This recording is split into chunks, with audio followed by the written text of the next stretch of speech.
Hello friends, good morning. Welcome to political science पाठशाला।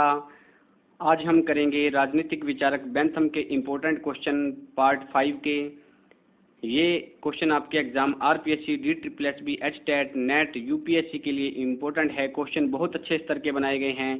Video को अंत तक देखें और अपना फीडबैक जरूर देवें। दोस्तों, ये 5वां पार्ट है। पहले के 4 पार्ट का लिंक आपको डिस्क्रिप्शन में मिल जाएगा। अगर किसी ने पहले के 4 पार्ट नहीं देखे तो डिस्क्रिप्शन में जाकर आप हमारे चारों पार्ट जर्मी बेंथम के देख सकते हैं। आइए शुरुआत करते हैं आज के चैप्टर से। प्रश्न नंबर 341, बेंथम से संबंधित कथन नहीं है।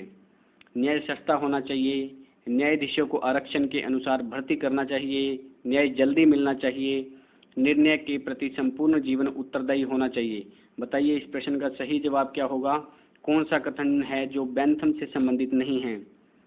इस प्रश्न का सही जवाब होगा बी, न्यायाधीशों को आरक्षण के अनुसार भर्ती करना चाहिए। यह कथन बेंथम से संबंधित नहीं है। बाकी के 3 कथन बेंथम से संबंधित हैं। आप ध्यान में रखिएगा। न्याय सस्ता होना चाहिए, बेंथम कहता है।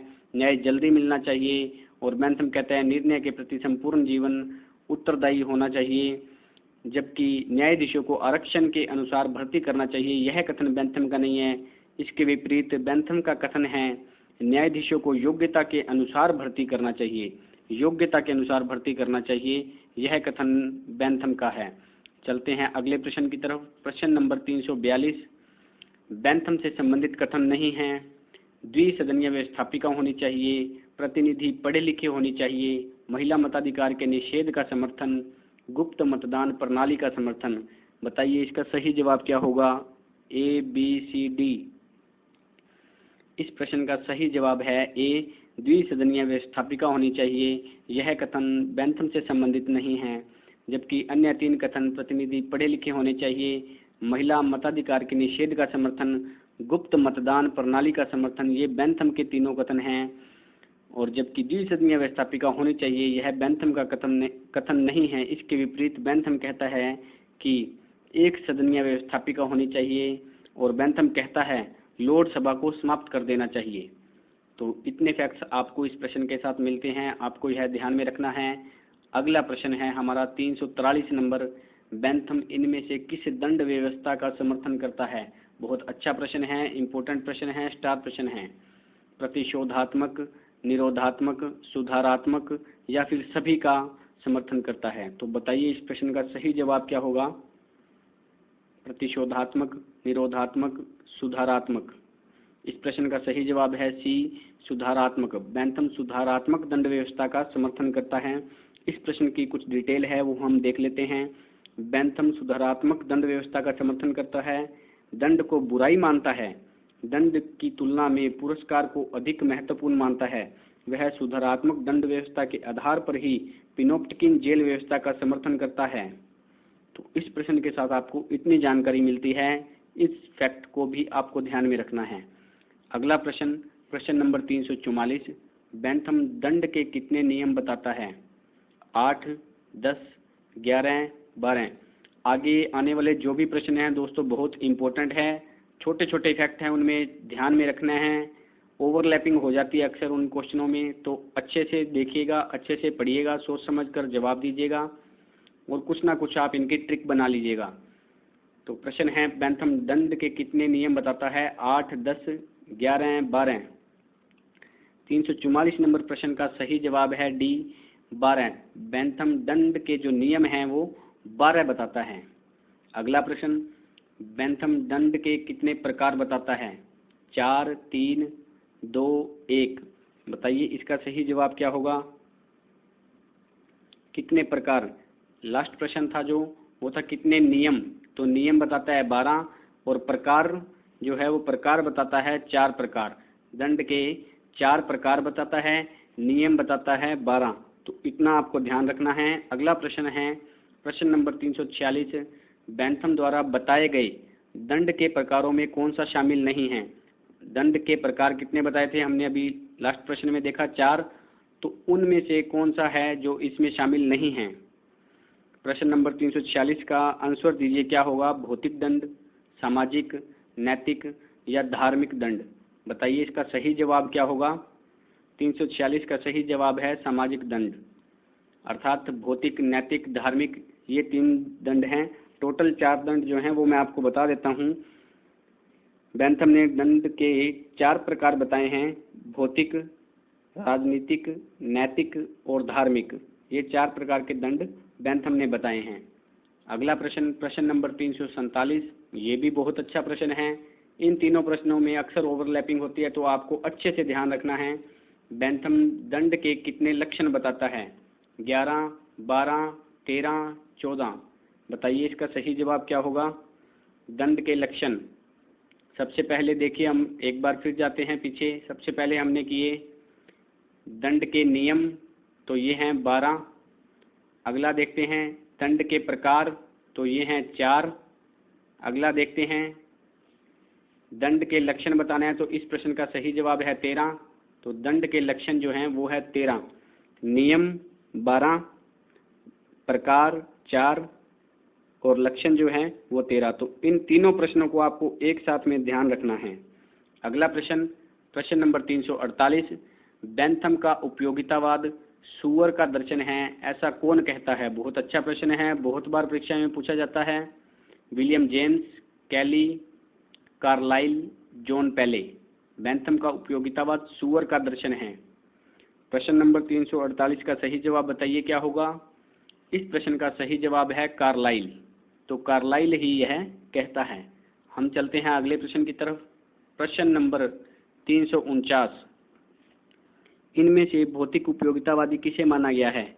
बेंथम को, मील को, जॉन पेले, इनमें से कोई नहीं। भौतिक उपयोगितावादी किसे माना गया है? प्रश्न नंबर 349 का आंसर बताइए क्या होगा? बेंथम, मील, जॉन पेले, इनमें से कोई नहीं। इस प्रश्न का सही जवाब है ए, बेंथम। बेंथम को भौतिक उपयोगितावादी माना गया है। चलते हैं अगले प्रश्न की तरफ। प्रश्न number 350, auto icon on Jeremy Bentham पुस्तक किसकी है? बहुत अच्छा प्रश्न है। एडम बुडे, हैरिसन, CFA मार्मी, इनमें से कोई नहीं। बताइए इसका सही जवाब क्या होगा?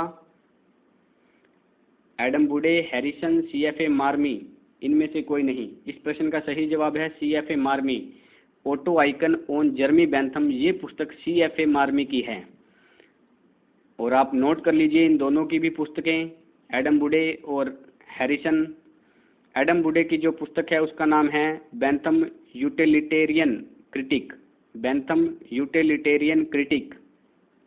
और हैरिसन की जो बुक है उसका नाम है जेरमी बेंथम। मैंने पहले के पार्ट में ये क्वेश्चन पूछा भी है कि जेरमी बेंथम पुस्तक किसकी है, तो उसका ऑप्शन, उसका आंसर जो है हैरिसन सही होगा। हैरिसन का पूरा नाम है रोस हैरिसन। तो आप यह भी ध्यान रखें, हैरिसन का पूरा नाम है रोस हैरिसन और इनकी बुक का नाम है जेरमी बेंथम।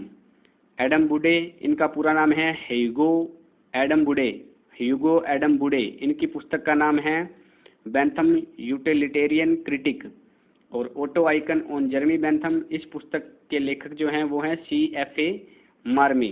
तो इस प्रश्न के साथ आपको इतनी जानकारी मिलती है, यह फैक्ट्स भी आपको ध्यान में रखने हैं। चलते हैं आज के करंट अफेयर प्रश्न की तरफ। पहला प्रश्न है, नौसेना कमांडर सम्मेलन 2020 का आयोजन किस शहर में किया जा रहा है? बेंगलुरु, मुंबई, इंदौर, नई दिल्ली। बताइए इसका सही जवाब क्या होगा? इस प्रश्न का सही जवाब है नई दिल्ली। यह नौसेना कमांडर सम्मेलन 2020, इसका आयोजन नई दिल्ली में किया जा रहा है। इस प्रश्न की कुछ डिटेल हम जान लेते हैं। वर्ष 2020 का नौसेना कमांडर सम्मेलन नई दिल्ली में आयोजित किया जा रहा है। इस मौके पर रक्षा मंत्री राजनाथ सिंह ने नौसेना के शीर्ष अधिकारियों को संबोधित किया और ऑपरेशन समुद्र सेतु, यह भी ध्यान रखना है, ऑपरेशन समुद्र सेतु में भारतीय नौसेना की भूमिका और कोरोना वायरस महामारी से लड़ने में उनके नवाचारों की सराहना की है। यह सम्मेलन एक द्विवार्षिक सम्मेलन है, यह भी ध्यान रखना है, यह भी प्रश्न में पूछा जा सकता है। यह एक द्विवार्षिक सम्मेलन है जो अप्रैल में आयोजित किया जाना था, लेकिन महामारी के कारण इसे स्थगित कर दिया गया था। तो इतनी जानकारी आपको इस प्रश्न से मिलती है। चलते हैं अगले प्रश्न की तरफ। प्रश्न नंबर 2 करंट अफेयर का, हाल ही में अंतर्राष्ट्रीय श्रम संगठन ने किसके साथ मिलकर एशिया और प्रशांत क्षेत्र में युवा रोजगार संकट से निपटने को लेकर एक संयुक्त रिपोर्ट तैयार की है? बताइए इस प्रश्न का सही जवाब क्या होगा? एशिया विकास बैंक, या फिर कहें ADB, BRICS bank, world bank, Asian infrastructure investment bank. बताइए इसका सही जवाब क्या होगा?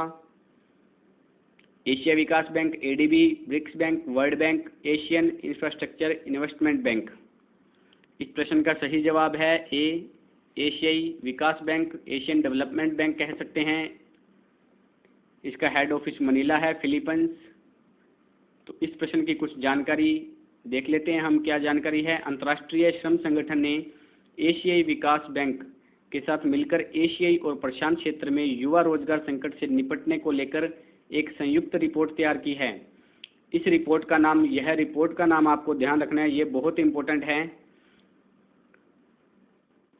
Tackling the covid youth employment crisis in Asia and the Pacific. तो यह रिपोर्ट का नाम आपको ध्यान रखना है, ये नाम रखा गया है। रिपोर्ट में भारत के लिए महामारी के दौरान 4.1 मिलियन युवाओं की नौकरी के नुकसान का अनुमान लगाया गया है। तो ये थे आज के हमारे प्रश्न। इतनी जानकारी आपको मिलती है, बेंथम के 5 पार्ट कंप्लीट होते हैं। पॉलिटिकल साइंस पाठशाला को लाइक, शेयर, सब्सक्राइब कीजिए। Thanks for watching.